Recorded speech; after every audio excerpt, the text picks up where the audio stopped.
Hey everybody, Michael McDowell, NASCAR Cup Series driver, the number 34 CarParts.com Ford Mustang, and today we're going to talk about upgrading my Ford F-150 with these PowerStop brakes. Braking performance and safety is always a big concern for any driver on the road, and when you have a Ford F-150 4x4 or a lifted truck or SUV, having the best brakes possible is super important. Here's a few features I want to show you with the PowerStop brakes that I feel are really important. One of the key features you're going to see on this disc is they are vented and slotted. This helps with cooling, especially when you're driving down those mountains or carrying that heavy load.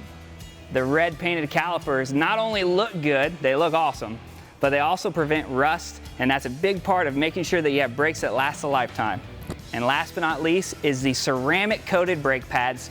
Longevity, stopping power, and safety for you and your family. A little pro tip here before you start, you want to make sure that you take the cap off the brake master cylinder reservoir and pull a little bit of fluid out.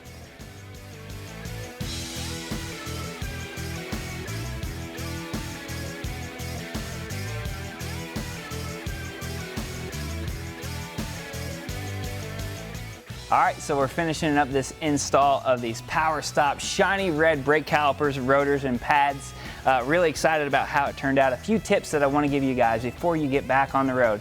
You want to make sure that you put that brake reservoir cap back on, you fill up the fluid, and pump up those brakes a few times. You want to make sure you have a firm brake pedal before you get on the road. You want to do some pretty aggressive slowdowns from say 45 miles an hour down to about 10 miles an hour. Do that 3 or 4 times. Try to generate a little bit of heat without stopping all the way. After getting your brakes properly bedded in and at the right temperature, you want to drive around for several minutes to let those brake pads cool off. Just finished up doing the brakes on my Ford F-150. Went to CarParts.com, super easy. Use the vehicle selector, pick out your parts, and you can do it yourself.